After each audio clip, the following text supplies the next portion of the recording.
Rice University has been transformed into a canvas for international artist James Surls.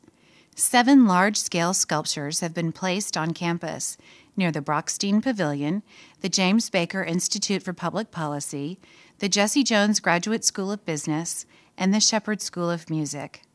The exhibition, Magnificent 7, Houston Celebrates Surls, on display through August 2010, is presented by Rice University, Houston Arts Alliance, and the City of Houston as a project of the Rice University Public Art Program.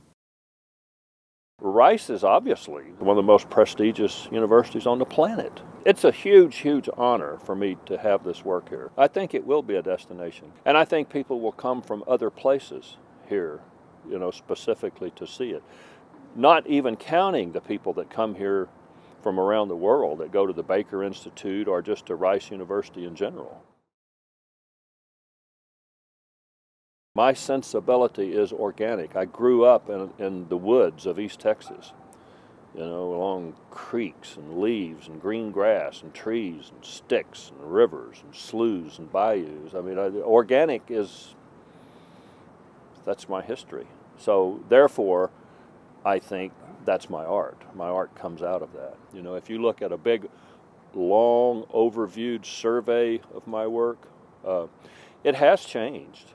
It even has changed since I went to Colorado. Moving out of the woods of East Texas that was closed, I call it the green envelope.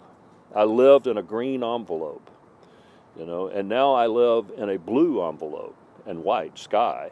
Now I can see for 50 miles, 100 miles. It's open, it's a whole different kind of breath than before. I think environment, your terrain, always influences you, always makes you think differently than it. If it doesn't, you're not really absorbing or looking at your terrain.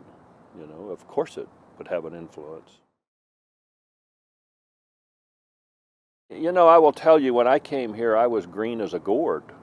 I was young and naive in many ways, and Houston, I think, historically has a kind of a sky's the limit attitude about it. And my feeling was, when coming to Houston, that if you couldn't do it here, you really couldn't do it. Based around a kind of a unique individual relationship that you have with people. But man, Houston is wide open. I get to come home under the most glorious of circumstances. My God, what could be better? Rice University? Are you kidding me? This is pretty good. I think as a so-called professor, you really are only measured by your students. If your students do well, you did a good job. If your students don't, then, well, maybe you didn't really do as good a job as you should have. I love teaching. Teaching served me well. I made as much art when I taught as I do or did when I didn't teach.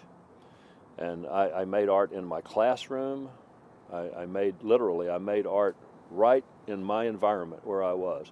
And I always thought it was important for students to see me working, see me producing, see me acting in a professional manner and doing things. Just making it's not enough. It's like writing a book that no one reads. It's doing a dance that no one sees. It's writing a piece of music that no one hears.